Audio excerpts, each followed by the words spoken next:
बड़ी जानकारी के साथ प्रधानमंत्री नरेंद्र मोदी आज उत्तराखंड के दौरे पर हैं। उत्तराखंड के पिथौरागढ़ में कैलाश व्यू पॉइंट से आदि कैलाश के दर्शन किए। ये व्यू पॉइंट जोलिंगकोंग इलाके में बसा हुआ है, जहां से कैलाश पर्वत साफ साफ नजर आता है और इसके लिए अब चीन के कब्जे वाले तिब्बत जाने की जरूरत नहीं होगी। इसके साथ ही प्रधानमंत्री मोदी ने पार्वती कुंड में भी पूजा अर्चना की। यहां से 20 किलोमीटर दूर चीन की सीमा शुरू हो जाती है। नरेंद्र मोदी देश के पहले पीएम हैं जिन्होंने उत्तराखंड से लगी भारत चीन सीमा पर आदि कैलाश पर्वत का दर्शन किया है। कैलाश दर्शन के बाद प्रधानमंत्री मोदी उत्तराखंड में धारचूला से 70 किलोमीटर दूर और 14,000 फीट ऊपर बसे गूंजी गांव पहुंचे, जहां उन्होंने स्थानीय लोगों से मुलाकात भी की।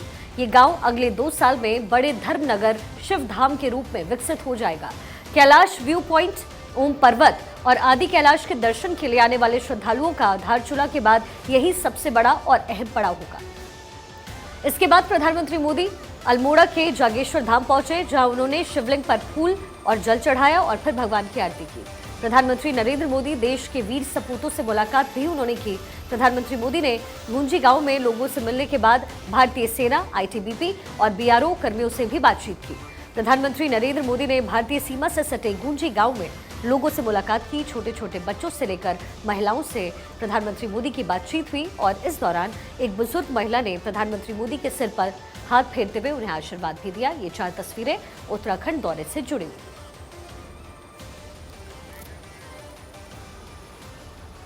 देश जब कोई बड़ी उपलब्धि हासिल करता है तब भी आप खुशी साझा करते हैं। कुछ सुधार की गुंजाइश अगर कहीं दिखती है तो वो भी आप मुझे बताने में कभी पीछे नहीं रहते। हाल ही में देश ने लोकसभा और विधानसभा में महिलाओं के लिए 33% सीटें आरक्षित करने का बहुत बड़ा ऐतिहासिक फैसला लिया है। 30-30, 40-40 साल से लटका हुआ काम माताओं बहनों आपके आशीर्वाद से ये आपका भाई, ये आपका बेटा कर पाया है। और मजा देखिए, उस दौरान भी मुझे यहां की बहनों ने बहुत सारी चिट्ठियां भेजी है। आपके वोट की ताकत है। जब मैं दुनिया के बड़े बड़े लोगों से हाथ मिलाता हूं ना, आपने देखा होगा अच्छों से हो रहा है मामला, लेकिन जब मैं हाथ मिलाता हूं ना तो बराबर आंख भी मिलाता हूं। और जब मेरी तरफ वो देखते हैं ना तो मुझे नहीं देखते हैं, 140 करोड़ हिंदुस्तानियों को देखते हैं। मेरे परिवारजनों, दूर सुदूर पहाड़ों पर देश के कोने कोने में जो लोग रहते हैं, हमने उनकी भी चिंता की। इसलिए सिर्फ 5 वर्ष में ही देश में 13.5 करोड़ गरीबी से बाहर आए। 13.5 करोड़ लोग। ये आंकड़ा याद रखोगे? आंकड़ा याद रखोगे? कितने? 13.5 करोड़ लोग गरीबी से बाहर 5 साल में आना, ये अपने आप में दुनिया अचरज कर रही है। ये 13.5 करोड़ लोग कौन है? इनमें से बहुत सारे लोग आपकी तरह ही पहाड़ों में रहने वाले हैं, सुदूर इलाकों में रहते हैं।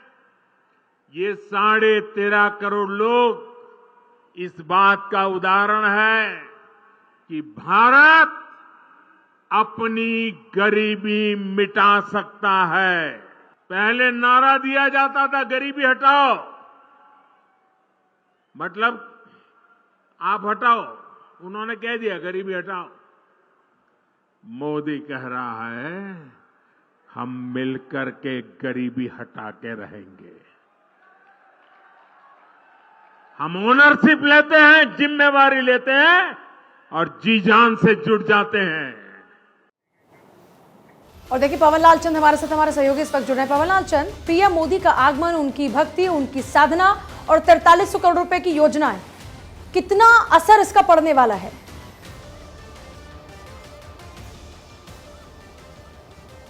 सुन पा रहे हैं आप पवन लाल चंद? आवाज पहुंच रही है आप तक?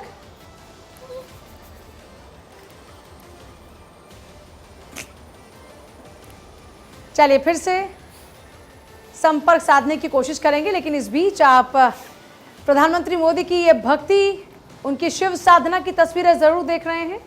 इससे पहले आपने सबसे पहले जब वो पहुंचे वहां पर वो तस्वीरें देखी जब वो आरती पूजन करते हुए नजर आए, डमरू बजाते हुए नजर आए, और यहाँ पर आप देखिए उनकी शिव साधना। और जब भी वो उत्तराखंड जाते हैं आमतौर पर आपने इस तरह की तस्वीरें देखी हैं। इससे पहले भी आपने गुफा में बैठे पीएम मोदी को साधना करते हुए जरूर देखा होगा, देश के लिए दुआएं करते जरूर देखा होगा। और आज भी जब पहुंचे वो देवभूमि में, तो यहाँ पर भी देखिए वहाँ की जो पारंपरिक वेशभूषा है उसमें कहीं पर नजर आए, वहाँ के जो सांस्कृतिक धरोहर है उनको देखते हुए नजर आए, और साथ ही साथ जो जवान है सेना के उनसे मिलने के लिए पहुंचे। बड़ी बात यह भी है कि आपको याद होगा पीएम मोदी जब इससे पहले पहुंचे तो सिर्फ 4 धाम की बात नहीं करते, बल्कि वो वहाँ के सैनिकों की बात भी करते हैं और उसके लिए एक अलग धाम की बात करते हैं और ये सम्मान देते हैं सैनिकों को। अब की बार जब जाते हैं तो पहले शिव साधना करते हैं और उसके बाद में अपने देश की सेना के जवानों से जाकर भी मिलते हैं, और ये जरूरी भी हो जाता है। देखिए सबसे बड़ी बात है कि देश का मुखिया जो अपने देश के जवानों के साथ में मिलता है, उनसे बात करता है, तो उनकी हौसला अफजाई होती है, वो प्रेरित होते हैं देश के लिए सेवा करने को और भी ज्यादा। और इस बीच देखिए ये तस्वीर आपके सामने पार्वती कुंड के दर्शन जब पीएम मोदी ने किए, वो तस्वीरें। फिर जागेश्वर धाम में पहुंचे, यहाँ पर पूजा अर्चना की, गुंजी गांव के लोगों से उन्होंने मुलाकात की, और गुंजी गांव में भी आप देखिए किस तरीके से जो बुजुर्ग महिलाएं हैं उनसे आशीर्वाद लेते हुए पीएम मोदी नजर आ रही है। देखिए बहुत ही खूबसूरत तस्वीर है। प्रधानमंत्री नरेंद्र मोदी आमतौर पर आप देखिए महिलाओं का आशीर्वाद जरूर लेते हैं, और यहाँ पर भी जब पहुंचे तो देखिए किस तरह से सर पर हाथ रखवाते उनसे नजर आ रहे हैं। और एक बार फिर से पवन लाल चंद का रुख करते हुए, अब पवन लाल, पीएम मोदी 43 करोड़ रुपए की योजनाएं लेकर पहुंचते हैं, उनकी भक्ति, उनकी साधना देखने को मिलती है। लोग कितना उत्साहित नजर आए पीएम मोदी के आगमन को लेकर, और इसका क्या असर आप देख रहे हैं?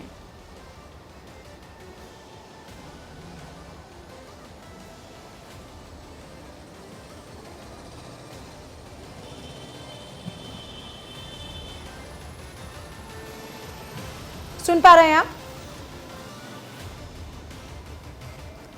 शायद तो कोई तकनीकी खामी जिस कारण से हम उनसे संपर्क नहीं कर पा रहे हैं, फिर से प्रयास करेंगे, लेकिन इस बीच तस्वीरें लगातार आपको दिखा रहे हैं और बाकी की विस्तृत जानकारी देंगे आपको साक्षी। बिल्कुल, तो देखिए आज प्रधानमंत्री नरेंद्र मोदी का उत्तराखंड दौरा रहा और कई मायनों में देखिए दौरा खास रहा। तस्वीरें लगातार आप देख रहे हैं, प्रधानमंत्री नरेंद्र मोदी ने यहां पर संबोधित किया, और साथ साथ में बड़ी बात यह कि जिस तरीके से मेरी सहयोगी पूजा आपको बता रही थी कि 4200 करोड़ रुपए की सौगात का पिटारा लेकर आज प्रधानमंत्री पहुंचते हैं, एक अलग अंदाज पीएम मोदी का देखने को मिला, और पूजा अर्चना करते हुए शिव भक्ति में लीन होते हुए देवभूमि में आज वो मौजूद रहे।